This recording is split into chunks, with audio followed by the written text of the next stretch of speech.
বাচ্চা, তোর সাহস তো কম না। 1 কোটি টাকার গাড়িতে হাত দিস? তোর 14 গোষ্ঠীর ক্ষমতা আছে এই গাড়ির টায়ার কেনার? স্যার, আমি কিনতে আসিনি। আমার বাবার খুব শখ এই গাড়িটা দেখার। সিকিউরিটি, এই ছোট লোকটাকে ঘাট ধাক্কা দিয়ে বের কর। আর শোন, এর বাপকেও দুটো লাথি দিবি।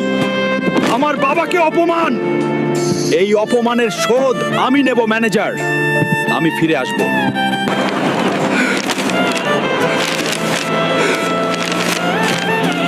তুপুরি জঙ্গল থেকে যে নীলমণি আনতে পারবে তাকে 20 কোটি টাকা পুরস্কার দেওয়া হবে। 20 কোটি টাকা? এই টাকা দিয়ে আমি ওই শোরুমটাই কিনে নেব। কিন্তু ওই জঙ্গলে তো আজ পর্যন্ত কেউ ফিরে আসেনি।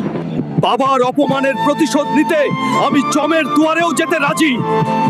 এই জঙ্গলের ভিতরে হাঁটতেই তো ভয় করতেছে, না জানি সামনে কোনো বিপদ আছে। আমার মনি নিতে এসেছিস? আজ তোকে পুড়িয়ে ছাই করে দেব।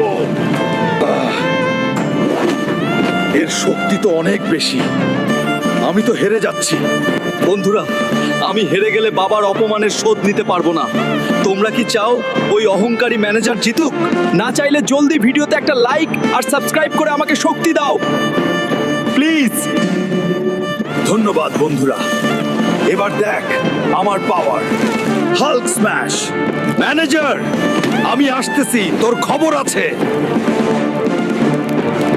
মিস্টার চৌধুরী, এই নিন 20 কোটি টাকার ব্লু জেম। আমি আপনার ওই গাড়ির শোরুমটা এখনই কিনতে চাই। এটা তো আসল। ঠিক আছে হাল্ক সাহেব, ডিল পাকা। আজ থেকে ওই শোরুমের মালিক আপনি। চলুন, আমি নিজে গিয়ে আপনাকে চেয়ারে বসিয়ে দিয়ে আসবো। আরে বড় সাহেব যে। স্যার, আসুন আসুন, আমাদের ধন্য করলেন।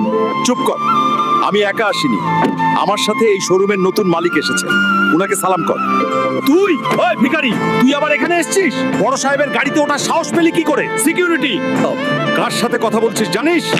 ইনি হাল্ক সাহেব। আজ থেকে এই শোরুমের মালিক আমি না, ইনি। কি রে ম্যানেজার, 1 কোটি টাকার গাড়ি কেনার ক্ষমতা নেই বলেছিলি না? এখন তো পুরো শোরুমটাই কিনে নিলাম। স্যার, আমাকে মাফ করে দিন।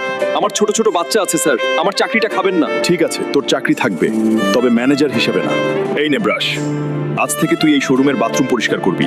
আর হ্যাঁ, রোজ আমার বাবার জুতোগুলোও পালিশ করে দিবি। যা, কাজে লাগ। নেক্সট ভিডিও মিস করতে না চাইলে এখনই সাবস্ক্রাইব